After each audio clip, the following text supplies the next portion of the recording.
आकृतीमध्ये त्रिकोणाची संख्या आपल्याला विचारलेली आहे आणि त्रिकोण मोजण्यासाठी सर्वप्रथम आपण आपल्याला जे बेसिक आकृती दिली त्याप्रमाणे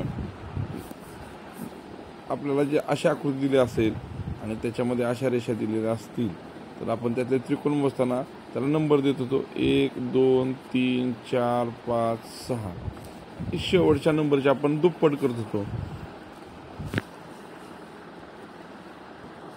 आणि मग आता आपण पाहिल्याप्रमाणे आपल्याला इथं दिसतंय नंबर देऊया आपण इथं 1 2 3 4 5 6 आणि 6चा दुप्पट झाला 12. तशीच आकृती आपल्याला इथं वर पण दिसते म्हणजे आणखीन अधिक 12 झाले.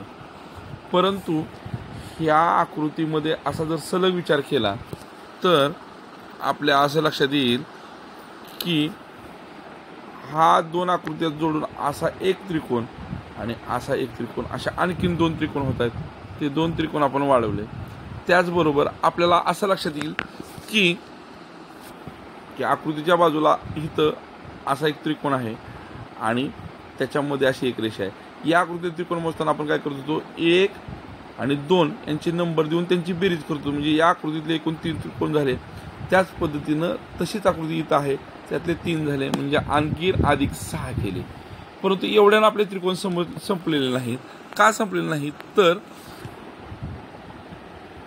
या बेसवर बाहेरचे त्रिकोण आणि आतले त्रिकोण जोडून हा 1 हा 1 2 हा 1 3 आणि हा 1 4 अशा आणखीन 4 त्रिकोण होतात आणि मग यांची जर बेरीज केली 12 12 24 24 आणि 2 26 आणि 26 आणि 10 36 म्हणजे या आकृतीत एकूण 36 त्रिकोण आहेत.